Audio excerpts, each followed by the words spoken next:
شهدت منافسات اليوم السادس عشر من دورة الروضان تأهل فريق زين إلى الدور الثاني بعدما تعادل مع فريق نادي السالمية في أولى المباريات بهدفين لكل منهما.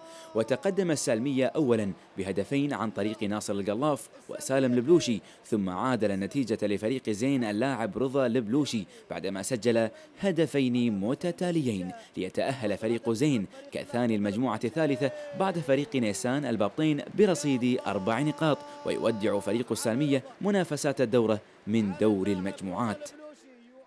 والله صراحة مباراتنا هذه يعني مثل ما تقول تحديد مصير، يعني التعادل والفوز يأهلنا، والفريق اللي قدامنا يعني مو فريق سيء، لعب مباراة وأدى اللي عليه، بس هو مو داش تحت ضغط، احنا يعني داشين تحت ضغط، احنا نبي نتأهل، والحمد لله الله وفقنا وتعادلنا.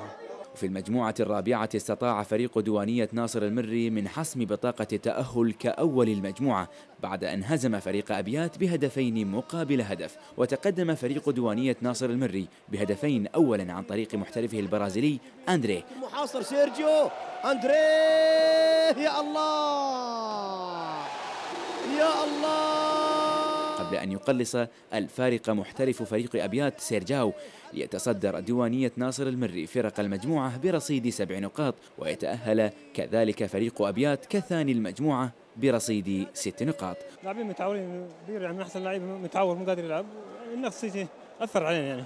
وفي المباراة الثالثة وضمن المجموعة الرابعة جاءت المباراة كتحصيل حاصل بعدما حسمت بطاقتي التأهل، وتقابل فيها فريق الجوازات مع فريق نادي المصارف، وانتهى اللقاء بفوز فريق الجوازات بهدفين مقابل هدف ليحصل على نقاط المباراة ويحتل المركز الثالث في المجموعة، ونادي المصارف كرابع المجموعة برصيد نقطة واحدة.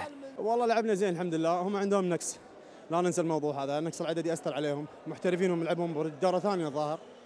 احنا فريقنا نوعا ما انسجم عن اللعبة اللي طافت، فقدرنا شوي نغطي صح ونلعب صح، فقولنا الحمد لله.